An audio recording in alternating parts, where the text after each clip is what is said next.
আমার নাম ডক্টর আবু বকর তাহের। আসসালামু আলাইকুম ওয়া রাহমাতুল্লাহি ওয়া বারাকাতুহু। ওয়ালাইকুম আসসালাম ওয়া রাহমাতুল্লাহি ওয়া বারাকাতুহু। আমি এটা শুনেছিলাম যে 1993 সালের রায়টে সে সময় যেসব লোক ইসলামের লেবেল লাগাতো তাদেরকে তখন খুঁজে বের করে মেরে ফেলা হয়েছিল এই বোম্বেতেই। এমন পরিস্থিতিতে আমার মতে তখন লেবেল না লাগানোই ভালো, কারণ তখন জীবনের উপর ঝুঁকি থাকে। ধন্যবাদ। আসসালামু আলাইকুম। ভাই, আপনি প্রশ্ন করলেন যে 1992 আর 93 সালে বোম্বেতে যে রায়ট হয়েছিল, অনেক মুসলিমই তখন খুব ভয় পেয়েছিল আর অনেকেই লেবেল খুলে ফেলেছিল। তাই এই ধরনের পরিস্থিতিতে লেবেলটা খুলে রাখা যায় কিনা? সব নিয়মেরই কিছু ব্যতিক্রম থাকে, আর কোরআন পরিষ্কারভাবে বলছে যে জবরদস্তি করা হলে, যদি জবরদস্তি করা হয় অনিচ্ছাকৃতভাবে, আপনি তখন শিরক করতে পারেন। যেমন ধরেন, কেউ এসে বন্দুক ধরলো একেবারে সোজা আপনার মাথায় আর প্রশ্ন করলো আপনি কি মুসলিম না মুশরিক।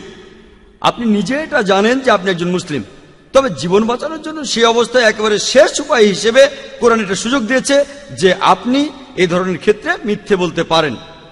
যদি জীবন মৃত্যুর প্রশ্ন চলে আসে, শুধুমাত্র সেই সব ক্ষেত্রে, ধরেন রায়ট চলছে আর আপনি অমুসলিম এলাকায় আছেন, আর ধরেন আপনি রাস্তায় বের হলেন, তখন আপনার উপর হামলা করা হলো, আর এই ধরনের ক্ষেত্রে যদি আপনার লেবেলটা খুলে ফেলেন, ইনশাআল্লাহ আল্লাহ আপনাকে ক্ষমা করে দেবেন।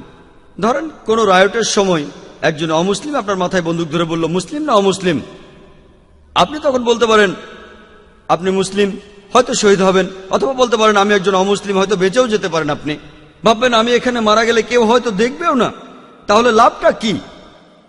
নিজেকে মুসলিম দাবি করে শহীদ হয়ে যেতে পারি, অথবা বলতে পারি আমি একজন অমুসলিম। কোরআন অনুমতি দিয়েছে এখানে কেউ নিজেকে অমুসলিম দাবি করে নিজের জীবন বাঁচাতে পারে, যাতে পরে ইসলাম প্রচার করতে পারে। আলহামদুলিল্লাহ। আবার ধরেন কেউ আমাকে স্টেজের উপর জিজ্ঞেস করলো, যেখানে হাজার হাজার লোক আমাকে দেখতে পাচ্ছে, আপনি কি মুসলিম না অমুসলিম? সুযোগ এখানে দুটোই থাকছে, বলতে পারি আমি মুসলিম বা অমুসলিম। তবে এখানে আমার হিকমায় কথা বলে যে যদি নিজেকে মুসলিম বলি, হাজার হাজার মানুষ এটা দেখছে, তাদের মনোবল বাড়ছে, তাই আমি এখানে নিজেকে মুসলিম দাবি করে শহীদ হয়ে যেতে পারি। আলহামদুলিল্লাহ। তাই কোরআন দুটোর অনুমতি দিয়েছে জবরদস্তি হলে।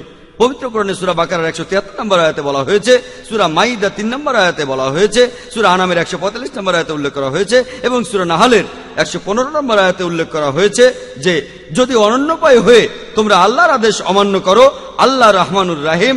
আপনি জানেন যে শুকরের মাংস খাওয়া হারাম, যেখানে অনন্যপায় হয়ে খাবারের অভাবে মারা যাচ্ছেন, আর সেখানে শুকরের মাংস পাওয়া যায়। ধরেন কোনো জাহাজে চড়েছেন, সেখানে আর কোনো খাবার নেই, আর কেউ আপনাকে খেতে দিল শুকর, বেঁচে থাকার জন্য আপনি সেটুকু খেতে পারেন যেটুকু না খেলে আপনি মারা যেতে পারেন, একেবারে পেট ভরে খাবেন না। কিন্তু যখনই আপনি ডাঙায় উঠবেন, শুকরের মাংস তখন হারাম। তাই জীবন বাঁচানোর জন্য ইসলামে অনুমতি দিচ্ছে। জবরদস্তির সময় অনন্য উপায় হয়ে যদি আল্লাহর আদেশ অমান্য করেন, আল্লাহ রহমানুর রাহিম, এখানে এই সুযোগটা আছে। যদি মনে হয় আপনার জীবন হুমকির মুখে, অথবা আপনি মানসিক চাপ সহ্য করতে পারছেন না, সমস্যা নেই।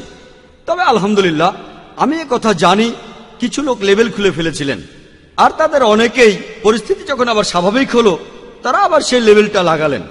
তবে আমি এমন অনেক মুসলিমকে চিনি যারা এই রায়টের আগে লেবেলটা লাগাতো না, কিন্তু পরবর্তীতে রায়টটা দেখে তাদের মনোভাব বদলে গেল, তারপর তারা লেবেল লাগাতে শুরু করলো।